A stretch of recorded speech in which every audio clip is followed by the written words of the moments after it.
Back in '88, it's a cold winter night. It was raining.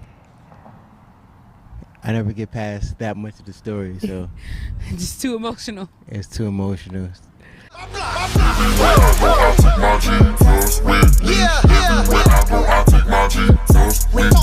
Hello and welcome back to Highly and Humbly NYC. My name is Enigma, the author, where I am the editor-in-chief of the Highly and Humbly NYC website. That's www.highlyandhumbly.nyc. Today we are here to be great, and we are here to be great in God. We are here with Stephen Hall of Legacy Music Productions, also my brother. So a lot of Highly and Humbly first episodes are just me and my family, vibing out and talking about God. We are talking about why God, like why we choose to be great in God and why we choose to love and serve God. And so we're just gonna jump right in. So are you saved? No, I'm joking. Plot twist. No, I'm saying yes, I am. What does that even mean? Like you're saved, and that means? Is it like you want me to do like the church or? No, I want you to do you. Like, how do you? Oh, it's just choosing God, choosing Christ. Giving your life to Christ. Just acknowledging first and foremost that He exists, and speaking Him to every day. Letting Him be like the main source of every move that you make, basically. So, what is a relationship with God for you? What does that mean to you? It's just more to me because I'm a very literal person.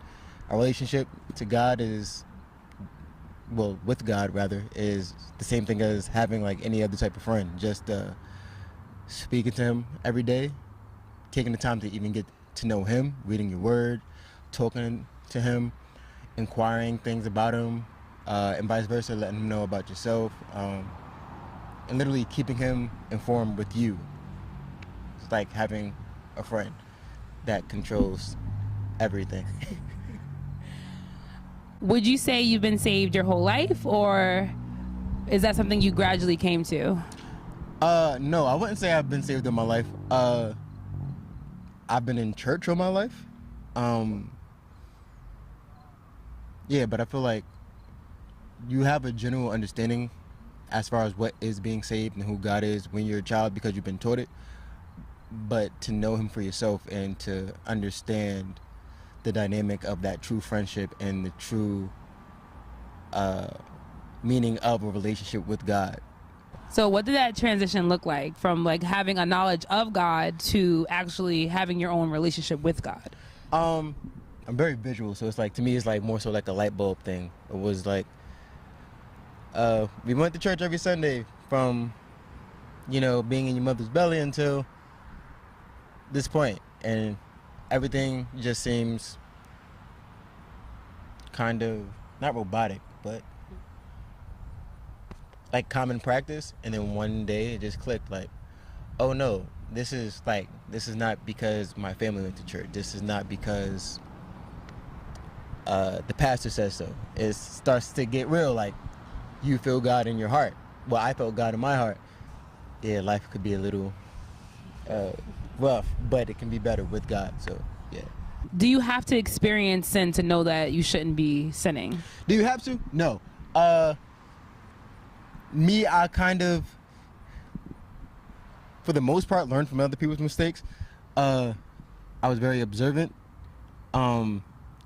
If I saw somebody and somebody else told somebody else who was younger, oh, this is hot, don't touch it, and I watched them touch it anyway and a hand got burnt, in my mind I was like, oh, cool, that's hot, don't touch it, got it.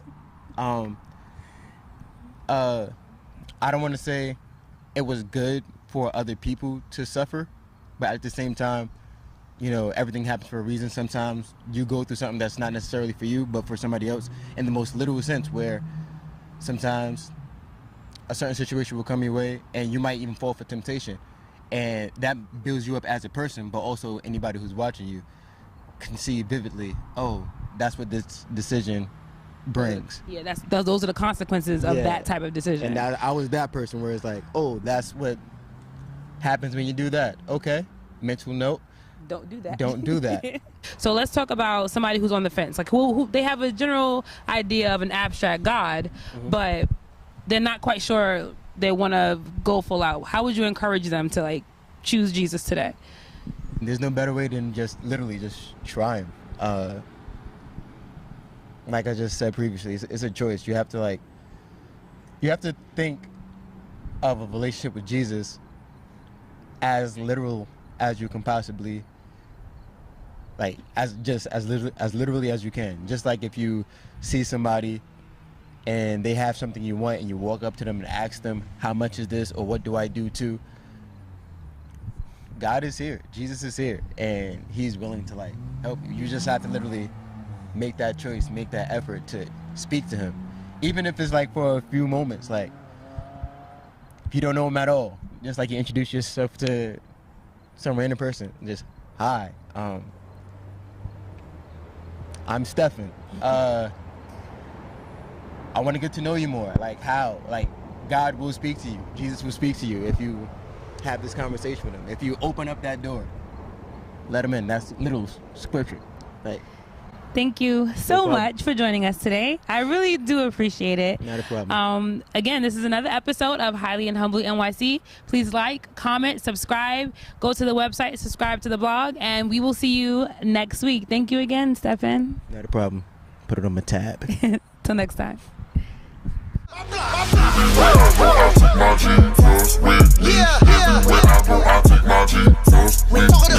A Scooby-Doo.